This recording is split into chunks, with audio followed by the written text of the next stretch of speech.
Welcome back to the Imaginary Gallery. It's TJ, your host. Hero and his daddy just went for a walk and we got all wet, didn't we? Are you wet, Mama? Are you wet?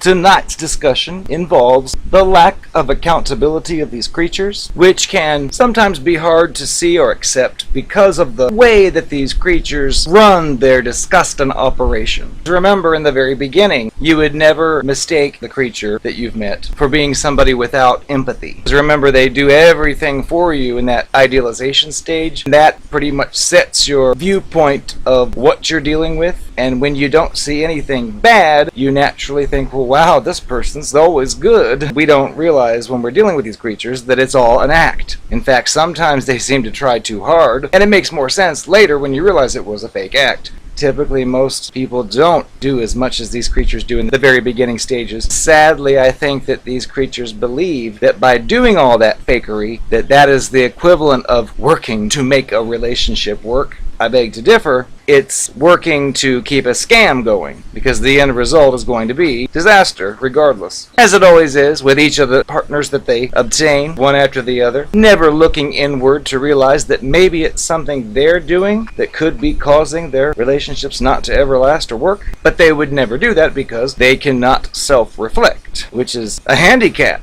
A retardation, as far as I'm concerned. In fact, I've had discussions with these creatures before when they seem to think that they have to always win everything, even if it means winning by scamming. And I would tell them, it's like, well, yeah, you can trick somebody and fool them and get them to agree to whatever you're trying to get them to agree to, but it's fake. It's not going to last. Sure, it might be fun for a moment, but it isn't permanent. It's not like you won their heart with your natural self being displayed to them. No, it's a fake act you put on to trick them. So yeah, you can trick people. Great. That's worthy. Notice how they never stick around. Oh, it's their fault. Oh, okay. That's what they will tell you if they do have a long list of ex-partners. It's the ex-partner's fault. I'd been involved with a creature like this for all those years, about 11. Even during that period, I was going onto the computer online looking for explanation, looking for understanding, because I could clearly see that this is not the same person that I met in the beginning. I didn't change anything about who I was. This person's drastically changed. And I was typing in keywords and search engines, and I came across the first word was sociopath. Towards the end of the situation, when I realized I was being kicked out for some other kid, I looked it up and I realized there was nothing remotely emotionally involved. You'd expect, if you spent 11 years with the person, that you first took in under your wing and let them stay with you, and then ended up keeping them and then moving into a bigger place together that they put in their name. For them to just end all that abruptly by being a different person, switching masks, you would expect a real, genuine, friendly, caring person to understand what they've put you through and think that they would at least have some kind of guilt or show some kind of struggle personally. Something like, I realized that you did this for me and you were there for me. Unfortunately, this change has taken place and... There's no talk like that. It's just... You're out of here. I'm going to be with so-and-so. It's because of you. Because you suspected us? Well... They're basically blaming me for something that they did, which is ridiculous. But that's a pretty big clue. Personally, if I had done that, which I wouldn't, but if I did, take up at least a decade of a person's life and then just switch like that to somebody else after promising I never would, I'd think there'd be a sad moment of, we need to have a talk, I've got to tell you this is what's... But nothing like that. It's completely the opposite. Hateful. And then more hate on top of that directed at me, and I'm like, I'm the one who's being abandoned here, and you're going to add insult to injury? Because these creatures don't have any shame, no guilt, no nothing, and they think it's fun. They found somebody new, some new supply, so they're gonna kick the old supply in the face, and that would be fine if maybe you went out once or twice and then they found somebody else, but not after a whole decade when you raised two little baby children, doggies, together and had all the trappings of what looks like a long-term real relationship. Like in this one, it always left its partners after 3 years, which we learned in communication class that it is typical that most divorces occur after 3 years because the endorphin levels decrease. It's always fun and interesting when you found somebody new and it's exciting, but then if you get together with them and stay together with them, after about 3 years is when those feelings aren't there anymore. Most people think, oh, I'm not in love anymore. Oh, I better find someone else. And I even said that. I said, after 3 years, if we are together still, we're not going to feel the same way we do now, just so you know that. Because I assumed the person felt the same way I did. It doesn't mean that we don't love each other. It just means that it's a natural thing. We learned it in class. But of course, you can't teach these creatures anything. They'll pretend in the beginning to listen to you, and you'll think that they're hearing it, but they think that you're an object that was put on this earth strictly for their use. And that's it. But that thing went on for more than 3 years, and I remember fearing the 3rd year, and then it became the 4th and the 5th and the 6th and so on, and I just decided that, oh, maybe it's true. The person is turning over a new leaf, and it's been 6 years, 7 years, however many. The other thing is, because I'd picked out that word sociopath, when I was being kicked out, I'd said, you know what, you're a sociopath. Which I've heard in other people's videos, and I've read in various books. It doesn't really do any good to identify whatever cluster B creature it is, the type that you're dealing with, and then label it to them, to call them that. Chances are they've already heard it, and they're likely to use that on you and tell you that, oh no, you're the sociopath, you're the narcissist, you're the whatever. They know what they are sometimes, or at least they know what people call them. So it doesn't really help anything. In fact, it just adds to the creature telling others how abusive you are. You're calling them names. Never mind, you're labeling them with a personality disorder that is comprised of specific traits that they have displayed over and over, but they won't tell others that. They'll just say, oh, it's gone crazy. It's calling me a sociopath. What's wrong with this? And it's like, honey, if the shoe fits, wear it. Which, I learned it doesn't do any good to call the name. They just turn it into, you are abusive. But it's good for you to know. And again, I've talked before about this specific label.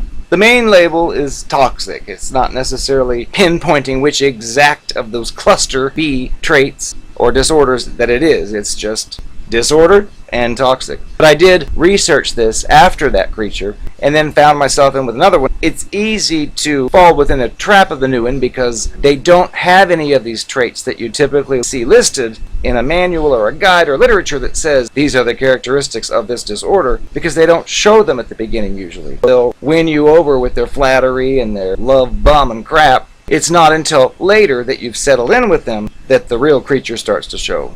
Having been through all that, I'd gone online, went to Amazon, and looked up different keywords and found some books, which we've covered in many of the previous videos here. One lesson I picked up on is about the lack of accountability, because I'd noticed that with more than one, and I thought, what is the problem with people? Why can't they just discuss something rationally like an adult? Especially if they've presented themselves to you in the beginning in that idealization as being the ideal person for you, addressing all your concerns, especially if you're wounded. I told you before, they just love that and flock to it because they probably think you haven't healed sufficiently, so your wounds are still raw, which gives them room to do things and even mess up. Then if you get mad about it, they can just use the defense of, oh, well, it's because you were abused. It's almost like they want you while you're not completely healed. Then they can have carte blanche to do whatever they want, and then just blame your discomfort on the fact that, oh, you're thinking of your ex, which I'd argue, no.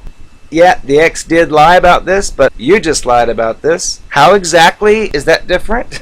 And it isn't. It's the same goddamn thing. If you've got a spouse or a partner and it steals your money, lies about it, and calls you a name, and then it's over, and you get involved and mixed up with another person, and they end up stealing money of yours, then lying and calling you a name, it's natural to say, you're doing just what the ex did, and they will jump to, don't you dare compare me to that ex. it's like, okay, well again, how is that different? You both stole and you both lied. Maybe you lied about different subjects and stole different amounts of money, but other than that, what's the difference? But again, it doesn't do any good to ask them. It's just good for your own mind to keep your sanity, to realize that this person is ridiculous. A regular, friendly person that resembles who they pretended to be at the idealization stage would automatically understand what you're talking about, but they don't. But I also found it interesting when I researched and found that they don't take accountability. I'd noticed that with several. I recall specific times when there was just the two of us in a car for a long drive, and I would reserve those moments knowing the person couldn't escape and run out and say, I'm done with this conversation. so I would bring up the things then. The problem, of course, was I was still hanging around with the creature. I was thinking that, well, we've got these good things going. Let's just iron out these bad things, and then everything will be fine. That was my attitude or intention, especially after I'd experienced it and I read about it, how they cannot take accountability for anything. And you have to keep in mind, this is a person who maybe you weren't even interested in at first, and this person begged you, basically, tried to convince you to give them the chance because they'll prove to you how great they are, then they end up doing this sick stuff. Well, naturally, a real person is going to address it, which is what I was doing, and I compare it to, it's much like a contract.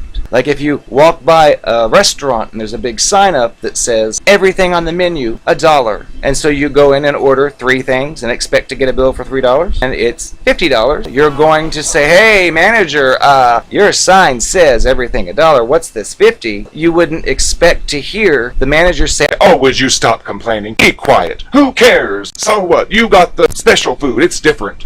it's just like these creatures when you bring up the fact that they betrayed you in some way or lied about something, especially if they made it a point to tell you how honest they were. Well, it's normal, just like it is if you were at the restaurant. There's an obligation for you to have the dollar item of food or for you to be treated properly because this person's so great, but then once you've settled in with them, all of a sudden, you can't have a discussion about something they did. And I believe it's because deep down underneath they think that they're worthless. You saying this to them only reminds them of that, and they're not able to self-reflect, so they can't really look at themselves and say, oh dear, I did do that and it wasn't a good thing. Maybe I should try something. They don't have those thoughts. They have thoughts of, I want this, it's mine, and I deserve it, and I'm going to get it no matter what. We don't understand that because I would self-reflect. If I did something horrific, I would think about it if I was told that bothered them. Whether it's right or wrong, it doesn't matter. The point is, self-reflection is, well, maybe I shouldn't behave in this way. But these people don't ever think they make mistakes. And they think your opinion's valueless. I kind of put it to the test an afternoon in the car. I also kept in mind I didn't want to attack the person. I just simply had an inquiry just like you at the restaurant. You wouldn't necessarily say, hey, you restaurant manager, how dare you charge me $50? You might just do like I did and say, excuse me, manager, I got this bill. It says $50 and I only bought 3 items. Now, there is a sign outside. My understanding is that it's $1 a piece. The typical manager would say, oh my goodness, you're right. Oh, let's correct that.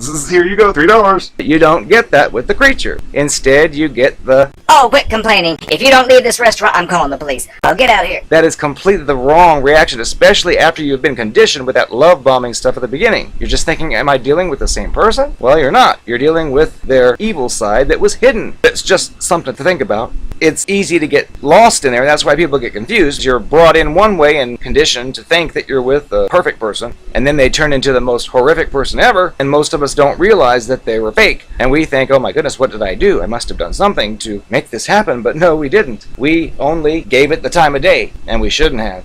Don't blame yourself, though, because they're very good con artists. You simply fell for it, and now it's time to accept that, realize what you've done, never do it again if possible, and zip on out of there. Hi, I am the most beautiful narcopath you've ever seen. I know you're ready for more of my lovely confessions. Yes, I was listening to TJ's video from this book that I'm going to destroy the moment he's not listening. I have a hard time with part of this. The section he just covered. TJ, that jerk. He's got me locked up here, by the way. Yes, so nasty. He had the nerve to talk about being below the poverty line. Bilateral language? Well, bisexual's all I know. I don't know nothing about bilateral. He's trying to indicate that I say contradictory things. But I can't help it. That's just who I am. It has nothing to do with the brain hemisphere. Or does it? Maybe it does. If it does, well, that's just a gift I have. Nothing to be ashamed of. I'm just better. I get things I want. TJ doesn't get the things he wants, but I do. Why is that? Why? Well, because I know how to lie and fake it, and I get it. Who cares if it doesn't last? For me, the thrill is getting it. And then I move on to something else. You should try to be a narcopath one day. It's great fun. Until the fun ends. And then I've got to find more.